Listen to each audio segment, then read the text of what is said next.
guys. So I know this is different, but I thought I would try something different since it's kind of nice outside. I don't know how well you guys will be able to hear because it's kind of windy out.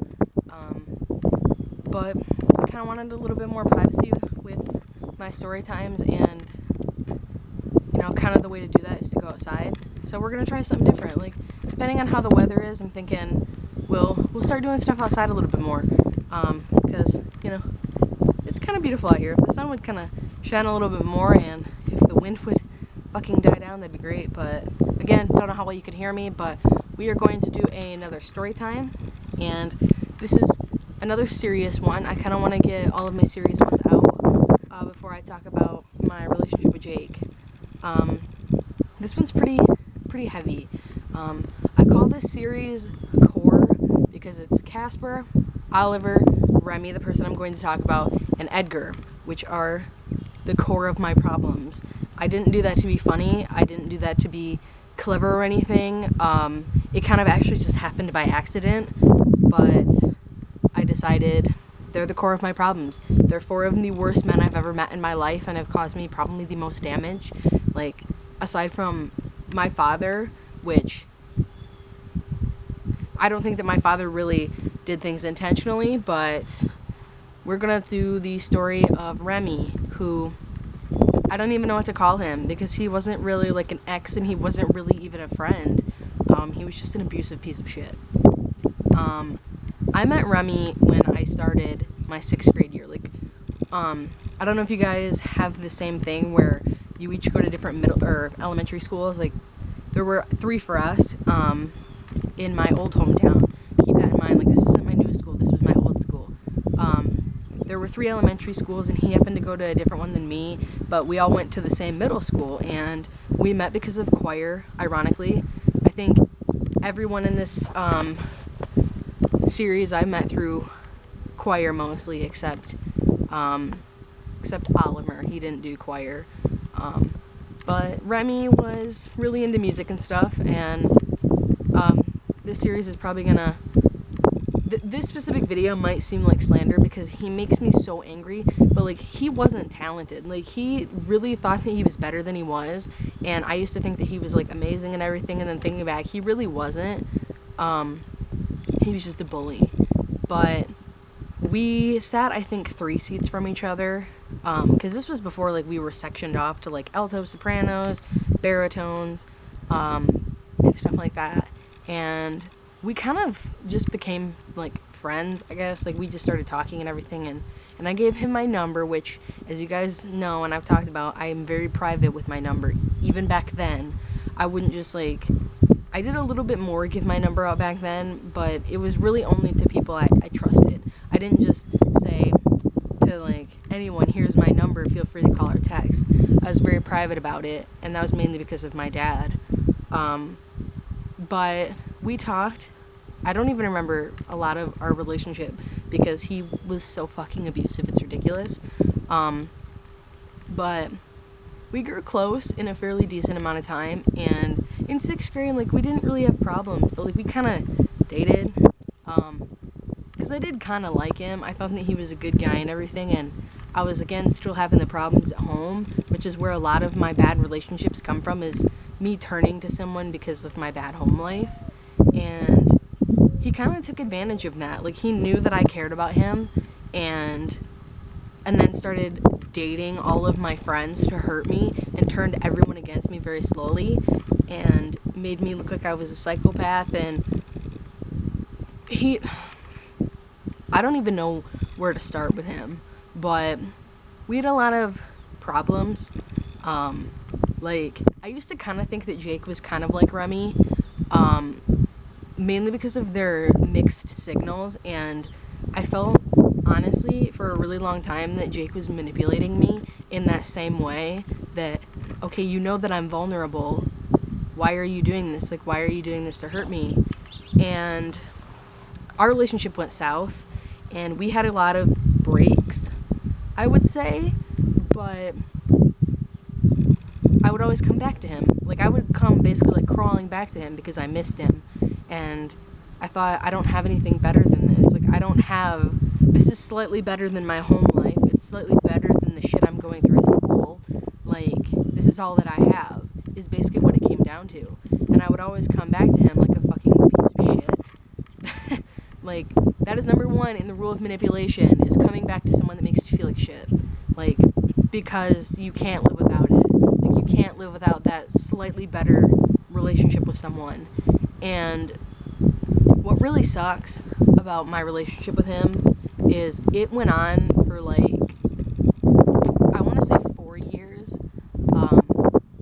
But I'm not even at the worst. When I got in 7th grade, which is when all the stuff with Oliver happened and all the bullying that nearly put me in a coffin,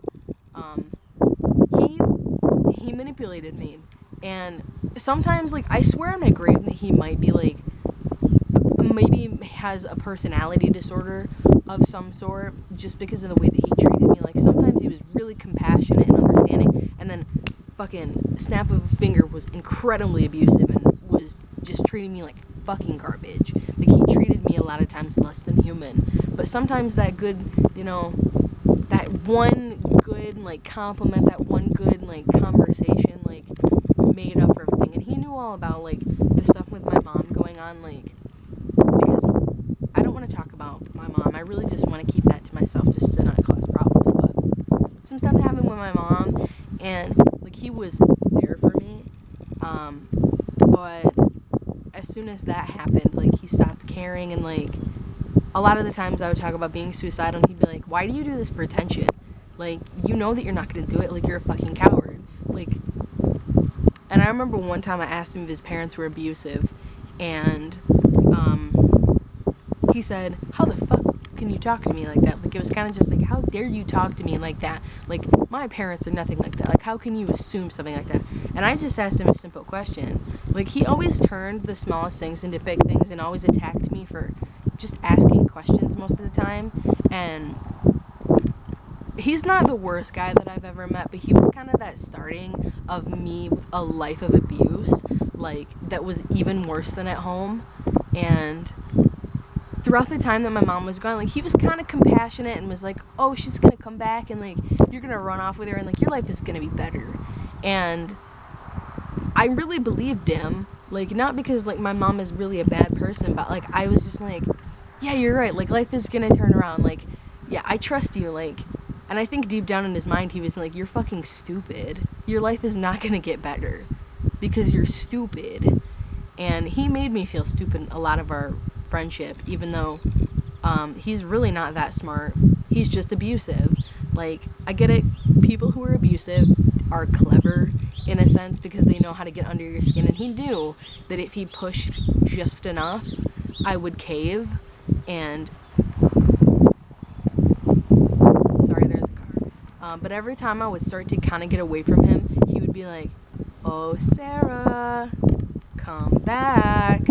And he's kind of that psychopath that apparently I'm drawn to, or is drawn to me.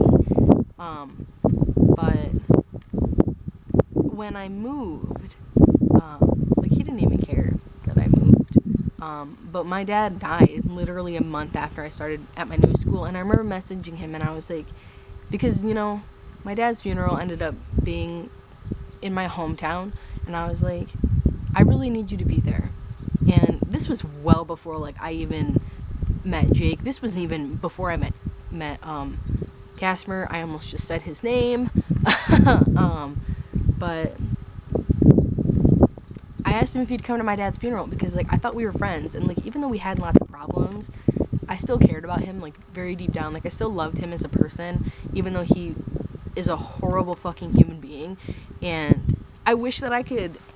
This story probably seems the most fake out of mine because I don't really remember a lot of our relationship because I haven't talked to him in a long time, and I suppressed his entire existence for the most part. But he told me basically to fuck off, and also told me that his theater, because we had theater and stuff, was more important than me, and that he was too busy to be a good friend. And that was basically when I realized I hate you. Like, you can't even take one day of your life to be a decent human being. Like, my dad didn't just, like, wasn't just in a car accident. My dad put a gun to his head and killed himself. And he knew that I had a bad life. He knew that I was having problems at home and couldn't be at all, like, he couldn't treat me like a human being. He treated me a lot worse. And I remember one day, I want to say it was in 7th grade. I don't remember when it was, but he walked dead ass up to me after school. And I gotta give the guy props for being honest with me. But he walked up to me and got like this far from my face and said, "I hate you. I hope you burn in hell, and I hope you drop dead." And I'm not even joking. Like I thought we were friends. Like, this was kind of what made me start realizing that I was in a toxic relationship with someone, and that I probably should get out of it. And I remember one night, I don't remember like exactly when it was, but it was right around before or after Oliver happened, and we talked on the phone sometimes. And I remember telling him that I hated him.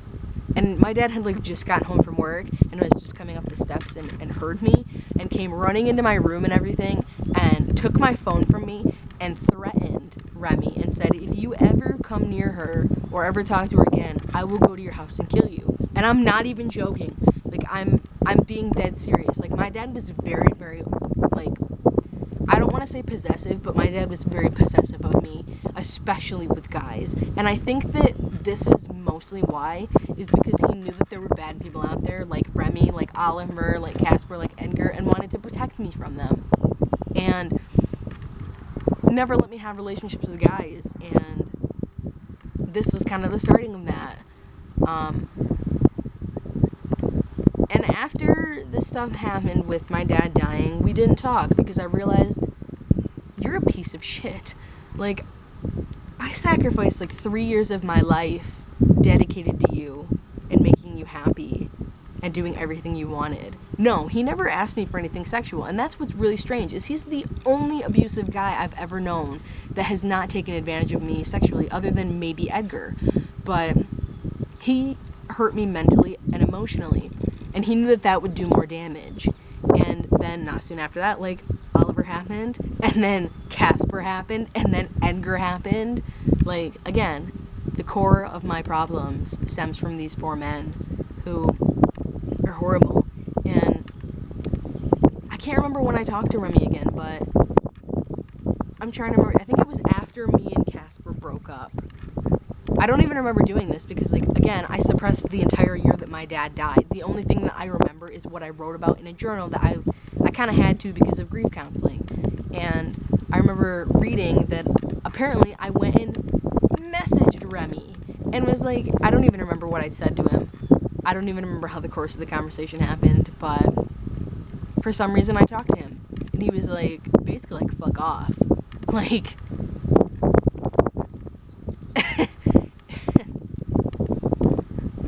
part of me really wants to exploit these 4 people because they're horrible people. But the thing is, pretty much everyone knows who Edgar is, at least. It sucks. I had two horrible people from my old school and then 2 even worse people for my new school. Like,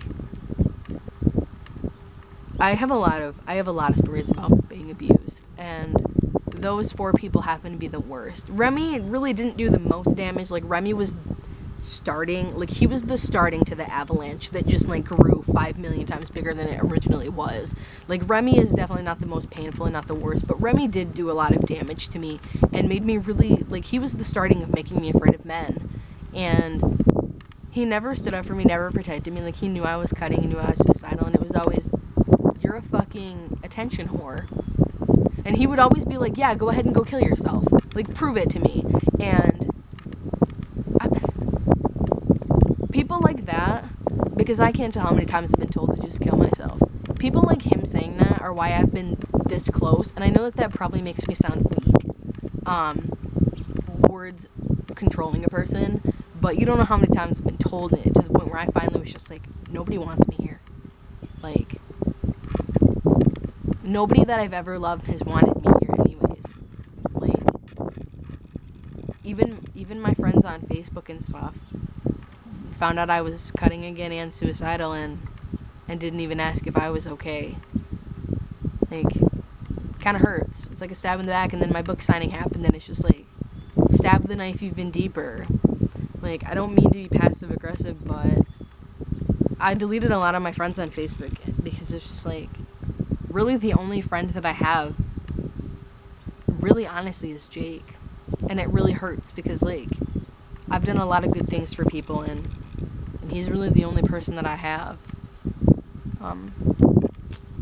I guess the only thing that I can say to end this video is, I did start therapy. I didn't want to talk about it simply because of the events that have happened because of me doing therapy. I don't want to talk about my mom, but somehow she found out, and I assume it's maybe because of my doctor, because I went to her and I was like, hey, I've been cutting, I need help. But I just want you guys to know that I am in therapy. Like, I've gone to therapy 3 times. I officially met my therapist this past week, and I'm gonna be seeing him pretty much every week. And I'm excited for it because, like, I really need help. I've cut so many times in the past 2 months alone. Like, I've cut more in the past 2 months than I have in the entirety of the 5 years, well, 6 years that I have been cutting. And I'm not proud of it, but I reached out and I'm getting help because I know that I need it, because I know that a life of not talking about these people especially, and then the relationships with my family, I know it leads to me being in a coffin. And whether you guys care or not, I care, because I don't want that, because I recognize I have a lot to offer the world, no matter how much people hate me and would want to see me dead. I know for a fact more people would show up at my funeral than at my book signing, just because there are that many people that want me dead, and there are that many people who really don't care about me. And you guys can pretend to be good friends and message me and stuff, but it doesn't mean anything because you haven't proven it at all, even before. Like, if you can't see me at my worst, then you don't get to see me at my best. And my best is still yet to come. But before this video gets too long, that was the story of Remi, and that was the kind of closer of the 4 worst men I've ever met. I probably should have started with him, and then went to Oliver, and then Casper, and then Edgar. I should have better done it in, like, core order, but this series kind of just had to get made, because while he's not the worst, I still think that my abuse should be talked about, because for anyone that ever has a relationship like this, whether you're dating this person, you're married to this person, or you're just friends with them, please get out. Please do not subject yourself to that pain, because it's not okay. And tell someone. Like, my dad couldn't protect me from people like this, mainly because they happened after he died.